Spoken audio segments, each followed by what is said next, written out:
Hari Om.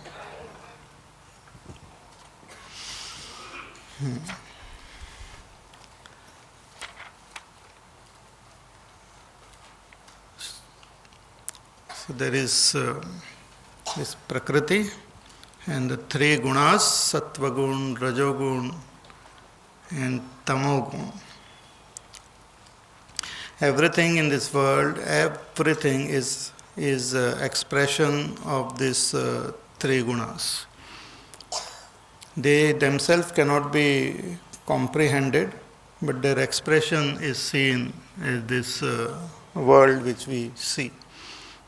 Even in a tiny little atom, the mass, the weight, the mass which is there is like tamogun. The activity, constant activity which we see in that atom is like the rajogun. And the intelligence behind that activity, there's some rhythm, there's some pattern, there's some law which governs that activity. It is not just haphazard. So that is the sattva gun.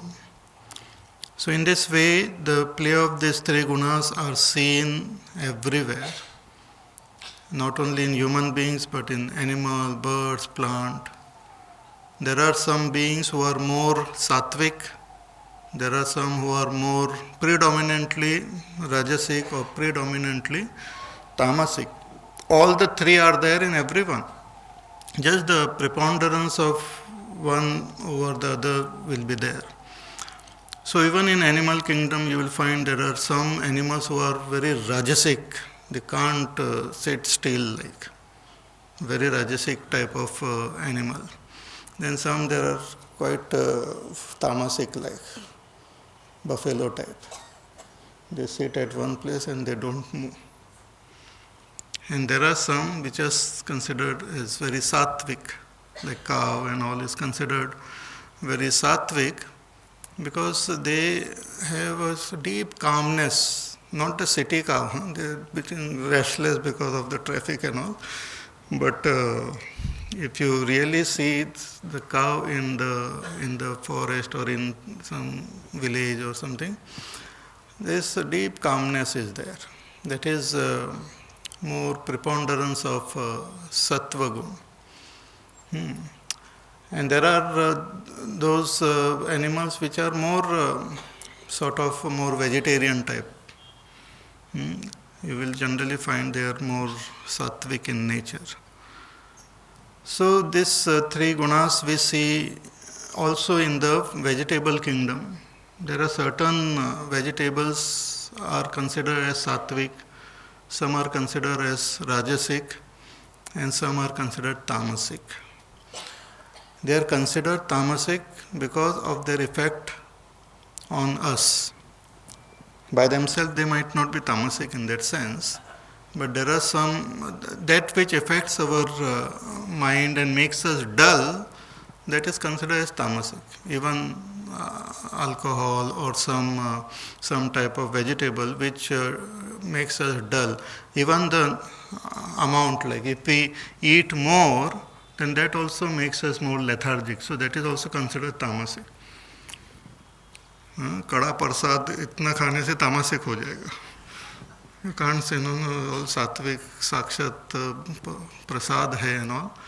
But if it is eaten more, then it has got a tamasic effect. Then it is considered tamasic. Our scriptures, they categorize even food not on the basis of vegetarian or non-vegetarian. That is a Western concept of classification of food. Vegetarian, non-vegetarian. When you travel also they come and ask you,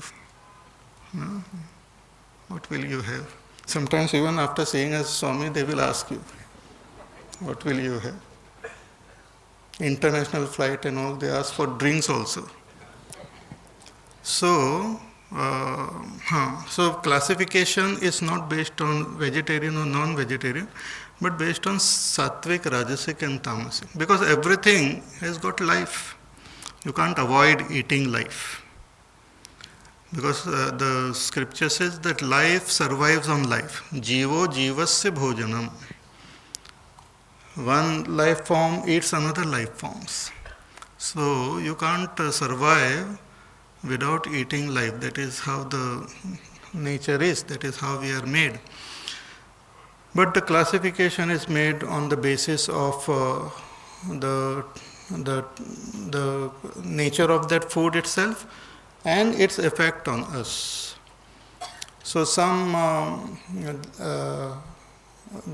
one of the Mahatmas, he has given a very beautiful classification that food which runs away from you when you try to eat it, that is, you should avoid it. It's tamasic like.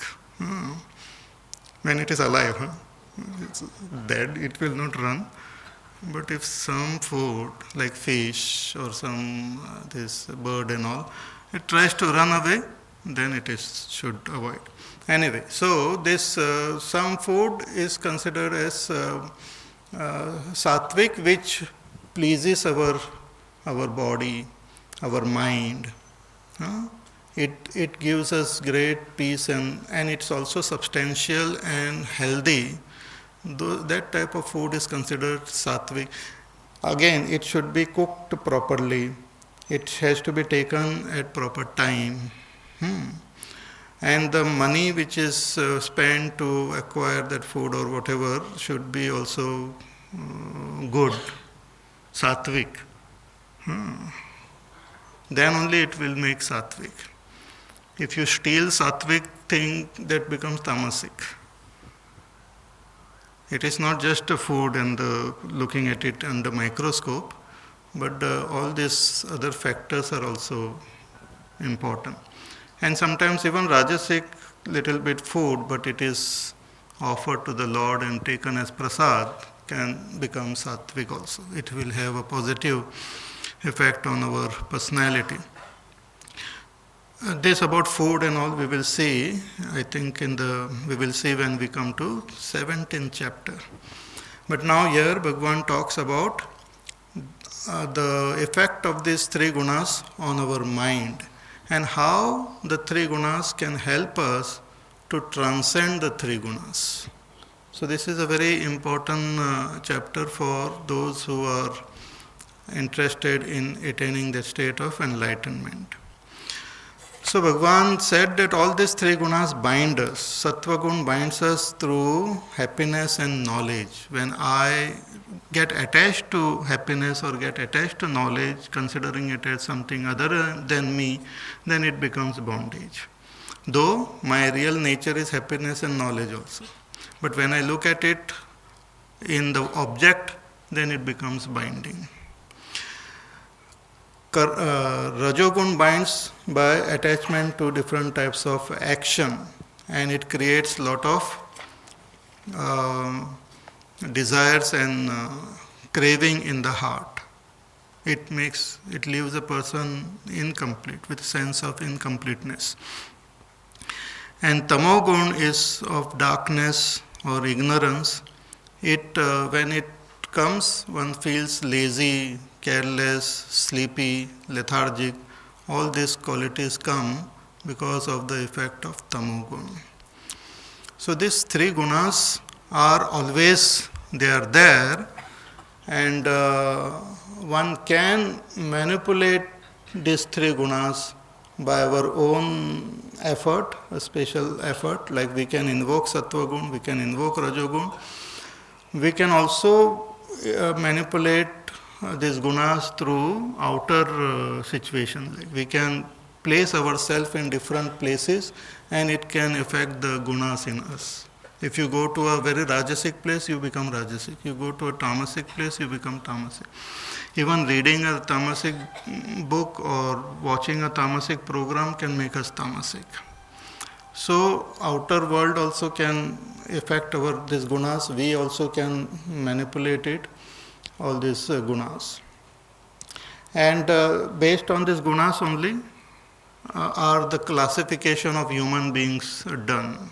So by the way, I am mentioning, we had seen it in the 4th chapter also. So the Brahman is one who is more sattva gun, and second is rajogun, and third is tamogun, means less of tamogun, but more predominant sattva gun. That's called a Brahman. Then a Kshatriya is what you call predominant Rajogun. Second number is Sattva gun, and third number is Tamogun. It's called Kshatriya. So the Kshatriya's Rajogun is Sattvic. So he's a good person. Good Kshatriya. Kshatriya. Sorry, forget about good Kshatriya. But a Kshatriya who has got Rajogun and having a support of Sattva gun is a good person. He or she will have a large heart, will have the generosity and all, and fearlessness, courage and all those qualities. Then Rajogun with a second in quantity is Tamogun, and then Sattvagun. Such are called Vaishyas. They have great Rajogun. They are as Rajasic as a Kshatriya, but their Rajogun is more selfish, more influenced by Tamogun, not by the Sattva gun. And then those who are predominantly tamasic are called the Shudras. So all these categories also are based on these three gunas. And it is meant for our own recognition of our own personality, so that we can recognize what type of duties or responsibilities will be best suited for me. It is not meant to discriminate among people, but to recognize what is my speciality. It's like in school, colleges also there is aptitude test. From that aptitude you know what is this person will be good at. So if that person involves in that, it is better. Better to work according to our aptitude, then it becomes easier. So here Bhagavan is telling us how we should recognize these three gunas in us. So he says about Sattva gun that Sarvadvareshu dehesmin prakasha upajayate jnanam yada tada vidyat vivruddham sattvamityuta. That when through all the channels, all the gateways, all the doorways of knowledge, that is the senses, the mind, the intellect, when knowledge happens, when light of knowledge happens, then understand that you are in sattvic avastha. Even in pravachan, sometimes we are in different moods, and sometimes person is restless, something is bothering, worried and all. Yeah?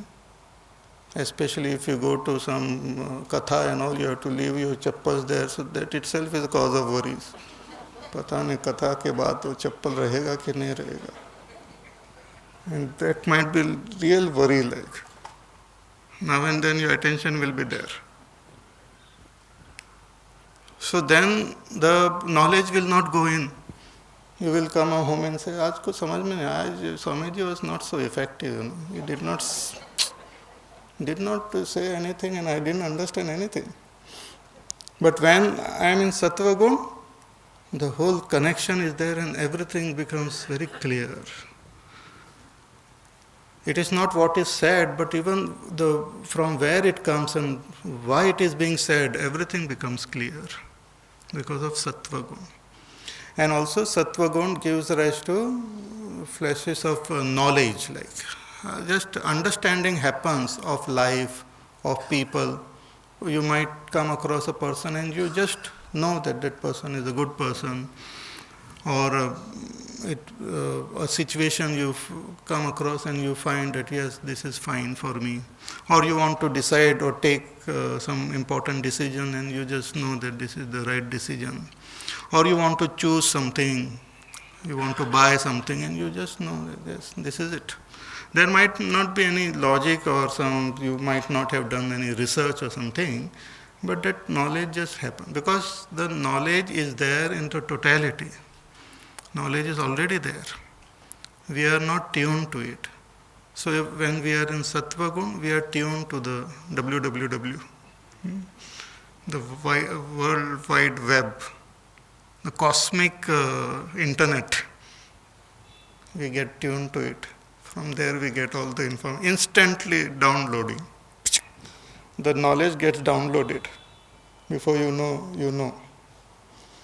So that is a very interesting. It's, as I mentioned yesterday, intuition. But one should be careful. Huh? Sometimes your own desires, you call it intuition and kama ka kuch bhi karte hai. I got this intuition that I should go and have a cup of coffee. Or I should have, sometimes we should be able to listen to it. If we are rajasic, tamasic, we won't be able to listen. We will be listening to our own thoughts. We will be listening to our own desires and calling it as our intuition. Intuition is something different. Like when Hanumanji was about to leave for Lanka, that was his first trip abroad. So when he was about to leave for Lanka, he felt great joy in his heart. Great sense of joy he felt in his heart. And he told his other monkey friends that I am feeling that great joy. That means the work will be done. Because that is the sign. The joy, sign of Sattva Gun, and also sign that yes, whatever I am planning to do, it will be done. He came to know about it. He just knew. Just know. How do you know? No, I just know it will be done. So that this type of method of gaining knowledge we find in all the scriptures. So many great Mahatmas, and even recent times Kalidas, a great poet and all, he was also not very bright, but his wife also commented on it, and he felt very bad that everyone considers me Buddhu.